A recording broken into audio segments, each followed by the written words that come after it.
Welcome back ناظرین. بھٹی صاحب، پاکستان نے کبھی بھی یہ نہیں کہا کہ جو بالا کوٹ میں کارروائی کی گئی، انڈیا نے جو ایک جارحیت کی تھی اور پاکستان کی حدود میں آ کے 2-4 بم گرائے تھے، اس میں امریکہ ملوث ہے یا امریکہ کی آشیرواد ہے. وہ پاکستان نے اسٹیٹ لیول پہ سرکاری سطح پہ کبھی یہ بات نہیں کی. لیکن کیا کریں کہ ہمیں یہ بات کہنی پڑتی ہے، اب تو چیز کھل کر سامنے آ گئی. اس وقت بھی بھٹی صاحب ہم نے اپنے پروگرام میں ذکر کیا تھا کہ جب بالا کوٹ ہوا تو اس بالا کوٹ کرنے کے بعد امریکی دفتر خارجہ کے ترجمان نے کیا کہا تھا، ذرا سنیے.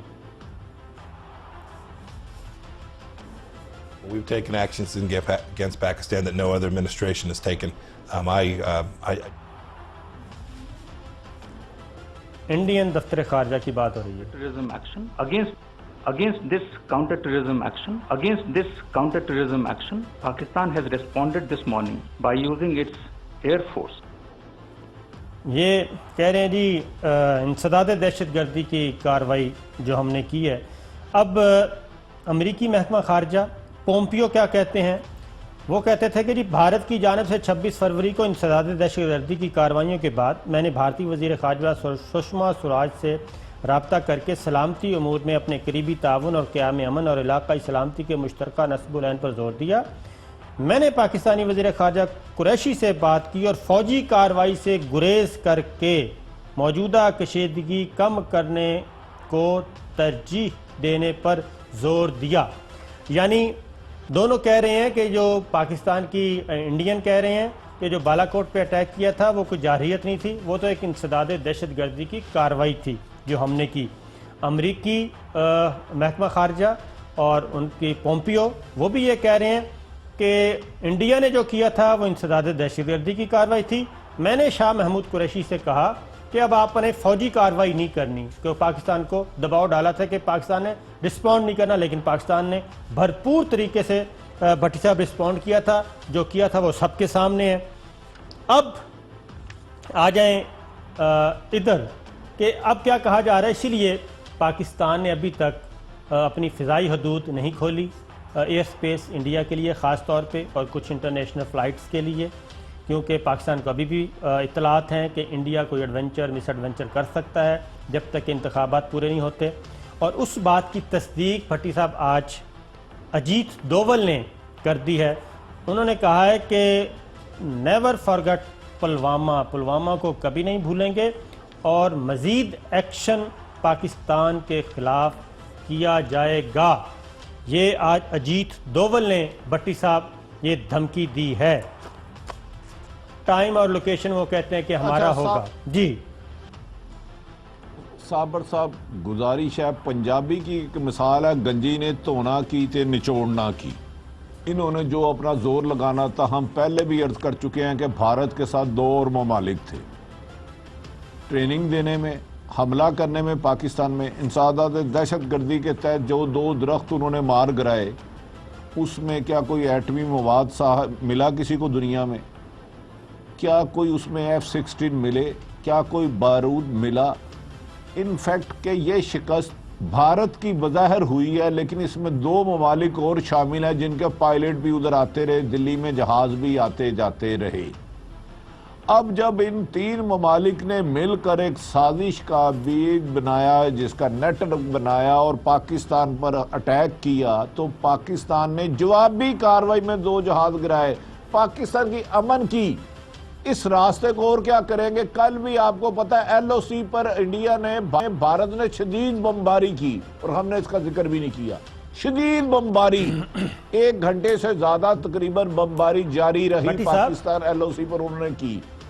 بھٹی صاحب ایک اور چیز کہ اچھا فیٹف میں پورا جال انہوں نے بنا تھا. امریکہ نے، انڈیا نے، ان کے ساتھ فرانس اور برطانیہ سرکار بھی تھے، اسرائیل تو تھا ہی. انہوں نے بنا تھا کہ جناب مولانا پہلے تو یہ کہ بالا کوٹ کی کارروائی امریکہ کی آشیرواد کے ساتھ انڈیا کو اپنے طور پہ یہ جرت نہ ہوتی وہ کی. اس کے بعد ان کا خیال تھا کہ پاکستان کو ذرا دبا شبا کے کہیں گے بس رہنے دیں، اب جو کچھ ہونا تھا ہو گیا، اب آپ خاموش رہیں، انڈیا کی چودراہٹ برقرار ہو جائے گی. وہ ناکامی ہوئی. اس کے بعد مولانا مسعود اظہر عالمی دہشت گرد قرار دینے کی ایک پلاننگ تھی، وہ چائنا نے پاکستان کا ساتھ دیا، وہ ویٹو ہوا، وہاں سے شکست ہوئی۔ فیٹف میں بھی پاکستان گرے لسٹ میں ہے اور پاکستان کے جو اقدامات ہیں وہ عالمی برادری تسلیم کر رہی ہے، وہ گرے لسٹ سے بھی نکلنے کی کوشش کر رہا ہے۔ جو اقدامات ہو چکے ہیں اس میں بھی ان کو وہ اب پومپیو امریکی وزیر خارجہ میدان میں آ گئے ہیں۔ انہوں نے تازہ انٹرویو میں وہی پرانا چورن بیچنے کی کوشش کی ہے اور کس طریقے سے اپنے آپ کو دلی کے ساتھ نتھی کیا ہوا ہے، ذرا وہ سنیے۔ ایک تو یہ کہ جو دہشت گرد ہیں پاکستان بھیجنا بند کرے مقبوضہ کشمیر میں، ذرا وہ سنیے۔ Well, we've taken actions against Pakistan that no other administration has taken. I do see this. Lots of New Yorkers were killed when those towers came down. I've not forgotten the lesson from 9/11. We need Pakistan to do more. They have to stop harboring these terrorists. We saw what happened with India, the conflict that rose there as a result of terrorists that departed from Pakistan. We need the Pakistanis to step up. They need to stop harboring terrorists. یہ دیکھیں کہہ رہے ہیں کہ یہ تنازع پاکستان کی وجہ سے ہوا تھا، اس سے زیادہ بددیانتی کیا ہو سکتی ہے۔ اب اگلا چورن دیکھیں کہ وہ پاکستان کے ایٹمی پروگرام کو کوشچن کرنے کی وہی پرانا چورن بار بار لے کے آتے ہیں۔ پاکستان کے ایٹمی پروگرام سے بھی انہوں نے کہا کہ امریکہ کو جو 5 بڑے خطرات ہیں ان میں سے ایک خطرہ یہ ہے، ذرا سنیے۔ When you look at the top 5 threats to this nation, where do you rank global warming or climate change? Yeah, I wouldn't put it in the top 5. Why? Because I can count to 5 that get you to things that present more risk to the citizens all across America, whether it's the threat that we've talked about today from China, the nuclear proliferation risk that extends from Pakistan through all those folks who have these weapon systems, places like North Korea where they can sell these weapons. I think I'm at 5 already. بٹی صاحب میں ایک information آپ سے share کرتا ہوں۔ Pompeo کو، امریکی وزیر خارجہ کو اصل مسئلہ کیا ہے؟ پومپیو صاحب نے پاکستان کو میرا خیال ہے وہ سمجھا کہ جیسے امریکہ کی 52 ریاستیں ہیں، 53 ہیں، ان میں سے ایک ریاست شاید پاکستان، انہوں نے فون کیا پاکستان کو 2-3 دفعہ کر چکے ہیں۔ وہ کوئی ایسی فرمائشیں کر رہے ہیں جو پاکستان پوری نہیں کر رہا اور پاکستان کا سسٹم اجازت نہیں دیتا۔ ان کو کہا جاتا ہے کہ رول آف لا ہے پاکستان میں، پاکستان کی عدالتیں آزاد ہیں، پاکستان کی عدالتوں نے فیصلہ کرنا ہے قانون اور آئین کے مطابق۔ پومپیو صاحب اس کے باوجود بعد نہیں آئے، پھر فون کیا، ان کو پھر جواب ملا۔ تو یہ ماجرا کیا ہے؟ پومپیو صاحب کا مسئلہ کیا ہے بھٹی صاحب؟ دیکھیں صابر صاحب، یہ ابھی آپ نے باسی پپیتا کی شکل دکھائی ہے۔ باسی پپیتا سمجھتے ہیں کیا ہوتا ہے؟ چلے اس کو چھوڑے، اس کا تو اس موضوع سے کوئی تعلق نہیں ہے۔ دراصل ماضی میں کچھ امریکہ کے پریشر پر پاکستان نے ایسے کام کیے جو اس کے لیے نامناسب تھے، بہتر نہیں تھے، ایک انڈیپینڈنٹ کنٹری کے لیے ہونے نہیں چاہیے۔ اب وہ دراصل ماضی میں رہ رہے ہیں کہ پھر جب 2 دفعہ ان کا جہاز گرایا، آپ کے علم میں مجھ سے زیادہ ہے، کئی دفعہ کہا گیا کہ بھارت کو 1-2 شرارتیں کر لینے دو، 1-2 اٹیک کر لینے دو، آپ جوابی کارروائی نہیں کریں گے تو معاملہ آہستہ آہستہ سموتھ ہوتا جائے گا۔ جس پر اعلیٰ سطحی میٹنگ میں کہا ہم امن کا راستہ نہیں چھوڑیں گے، لیکن ایک دفعہ بھی بھارت نے دوبارہ اٹیک کرنے کی کوشش کی، 1-3 کا جواب دیا جائے گا۔